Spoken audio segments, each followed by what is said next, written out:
Ciao a tutti e benvenuti. Oggi parleremo di un argomento, la comunicazione.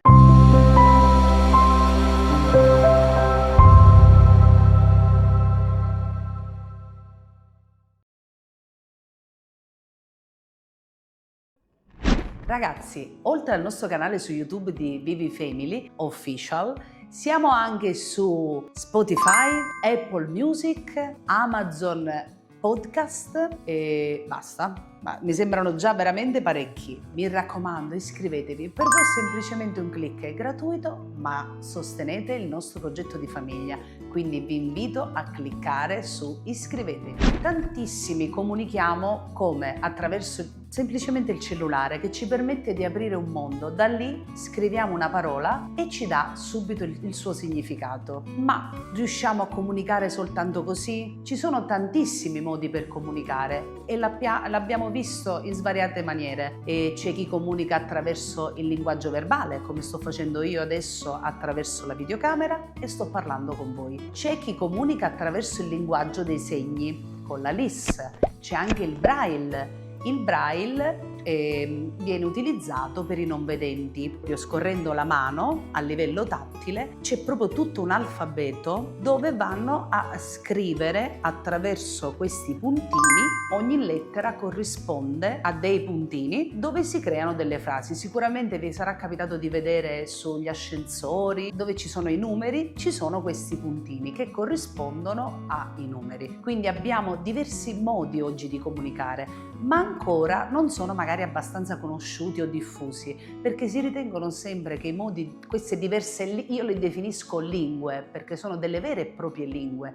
Come noi usiamo la lingua italiana, c'è anche la lingua dei segni, c'è anche il Braille. Non sono così divulgati, ecco, se ne parla ma non troppo, ancora sono troppo da nicchia.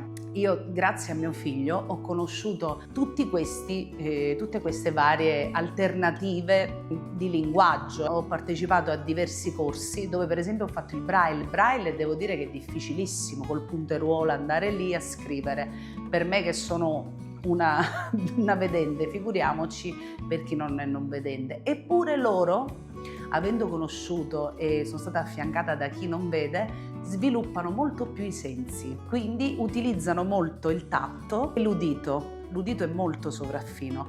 Quindi cosa accade? Che loro, essendo i loro sensi sono molto più amplificati, riescono bene ad orientarsi nello spazio che li circonda e quindi si creano, il loro linguaggio viene dato proprio dai suoni, dal tatto, qualcosa di veramente straordinario che non pensavo che fosse così semplice stare vicino a chi comunque ha delle difficoltà visive. E invece vi posso assicurare che affiancandoli si vede proprio come loro trovano il loro canale di comprensione. Credo che molto spesso siamo più noi che fatichiamo, noi verbali. Perché? Perché la comunicazione sembra semplice, io parlo e voi mi ascoltate, ma molto spesso il messaggio che io lancio può essere frainteso, detto che arrivi a voi con precisione ciò che io vi voglia comunicare. Ma perché avviene questo? Perché ci sono delle barriere comunicative, ci sono dei fraintendimenti, bisogna andare a cercare il significato di ogni parola,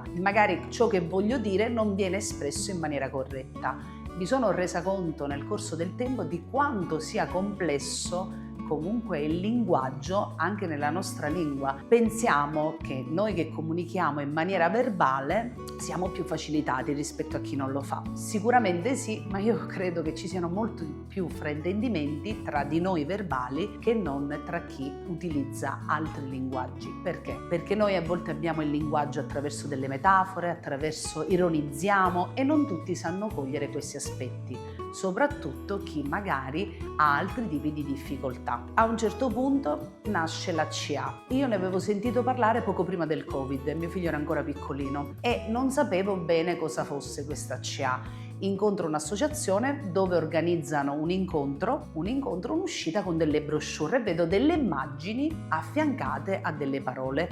Loro avevano fatto proprio una brochure dove spiegavano tutto quello che c'era nel bioparco e rimasi molto affascinata da quanto possa essere interessante avvicinare non solo quindi a chi ha bisogni comunicativi complessi, ma anche gli stessi bambini che magari ancora non sanno leggere, e vedendo l'immagine il bambino già riconosce cosa andremo a vedere. Quindi c'era l'immagine magari dell'elefantessa con la scritta sopra, chi non era in grado di leggere riusciva già attraverso quell'immagine a riconoscere. Ma facciamo un passo indietro. Che cos'è la CA? Vi parlavo prima di diverse lingue, no? La lingua dei segni che si utilizza per i non udenti, vi parlavo del braille, invece la CA viene utilizzata per coloro che hanno bisogni comunicativi complessi e non è altro che una comunicazione aumentativa alternativa. Ma perché si chiama così? Aumentativa perché la comunicazione aumenta il significato di quella parola. Alla parola casa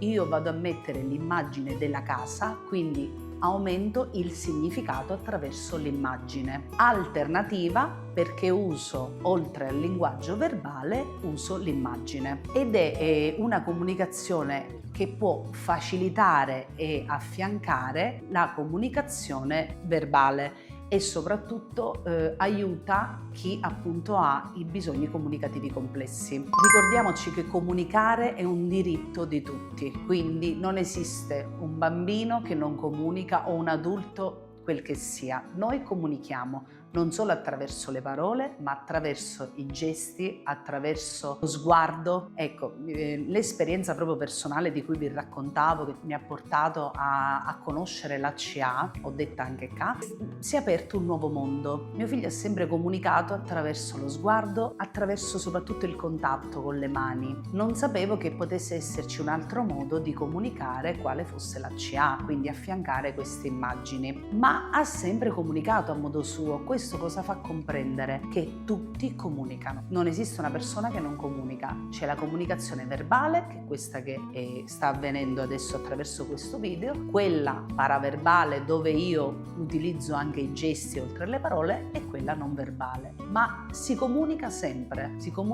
attraverso qualsiasi gesto, anche il movimento della testa o semplicemente lo sguardo. Pensiamo a chi per esempio soffre di SLA, che il colpo è paralizzato, ma attraverso un ausilio del puntatore oculare, quindi attraverso semplicemente lo sguardo, andiamo ad indicare le lettere per formare le parole. Quindi è un mondo meraviglioso dove veramente non esistono limiti, ma soprattutto non esiste un prerequisito, perché quando ho conosciuto la CA sembrava un mondo quasi un po' irraggiungibile. Sì, bellissimo, le immagini, costruiamo queste cose, però essendo mio figlio che era piccolino, tra virgolette, lui essendo comunque con una disabilità grave, sembrava che questa CA fosse inaccessibile per lui. Ma io voglio sfatare questi miti: non c'è assolutamente un prerequisito e non esiste chi non può utilizzare la CA. La CA va modulata e va personalizzata in base al contesto, in base al bambino. Non posso io dare un libro di CA a mio figlio e a un adulto. Va personalizzata, va compreso. Quindi prima va osservato il bambino, il ragazzo, sempre l'adulto, perché si può usare in vari contesti diversi, quindi dobbiamo capire poi fare un lavoro personalizzato, e lì, una volta che c'è l'osservazione, capire come iniziare un lavoro, allora lì possiamo iniziare a fare la CA. Ma è molto importante questa cosa, perché molto spesso, ecco, ho incontrato persone che conoscono tantissimi, dicono di conoscere la CA, sì, facciamo la CA. Poi appena magari vedevano Ismaele, dice ma lui non indica, quindi diventa complesso, perché è come se già volevano dargli subito delle immagini con delle lettere così. Non funziona così, perché bisogna osservare il bambino. Sicuramente con un bambino, nel caso di mio figlio personale, è molto più complesso che magari con un bambino autistico che già indica e riesce comunque a muoversi meglio a livello motorio. Ma non è impossibile se si fa un lavoro, ripeto, personalizzato. Quindi la cosa importante è quello. La domanda che io adesso pongo anche a voi: Il problema quindi cos'è? È il bambino, il ragazzo, l'adulto che non è pronto alla CA o è il contesto che ha attorno che non è adeguato? Io direi che la maggioranza delle volte il contesto non è adeguato, o comunque cosa viene visto? Viene visto ciò che non sa fare piuttosto che andare a vedere già il residuo, cosa sa fare, qual è il suo residuo, quali sono le sue competenze, piuttosto che ciò che non sa fare. E allora lì dalle sue competenze si parte utilizzando un rinforzo. Ma la CA non va bene soltanto per disabili gravi o comunque per bambini con bisogni complessi, ma la CA va benissimo anche per chi ha una disabilità temporanea. Pensiamo a chi si ritrova in terapia intensiva, dove soltanto per comunicare magari e dire guardi voglio alzato un cuscino o un oggetto che magari rassicura la persona che sta vivendo quella condizione di terapia intensiva, non si è in grado di poterlo dire. Quindi finalmente la CA è arrivata anche lì. Oppure in quale contesto si può utilizzare? Pensiamo ai bambini che iniziano la primaria. Quali sono le prime cose che vengono insegnate ai bambini? Viene insegnato l'alfabeto, quindi le sillabe e le prime paroline, no? Se noi pensiamo alla C di casa, che è il grande classico, viene sempre disegnata la casetta. Quindi la CA si può utilizzare prima per anticipare la lettura, la lettoscrittura, quindi per facilitare anche chi ancora non è in grado di leggere. E vi assicuro che i bambini sono fantastici, perché loro, vedendo i libri di CA, riescono già subito attraverso le immagini, senza leggere, a leggere un libro intero. Quindi la CA veramente è per tutti, e ci tenevo molto perché è un argomento che veramente va trattato con tanta cura. La CA, se non viene fatta bene, possiamo rischiare di mandare in frustrazione quel bambino. Facendo l'esperienza proprio con lui, sono arrivata io stessa a decidere di voler trovare un corso, perché non trovavo mai persone competenti tali da poter affiancare mio figlio. Come vi dicevo prima, molto spesso magari si parla di CA, ci sono tantissime cose nel web, tantissimi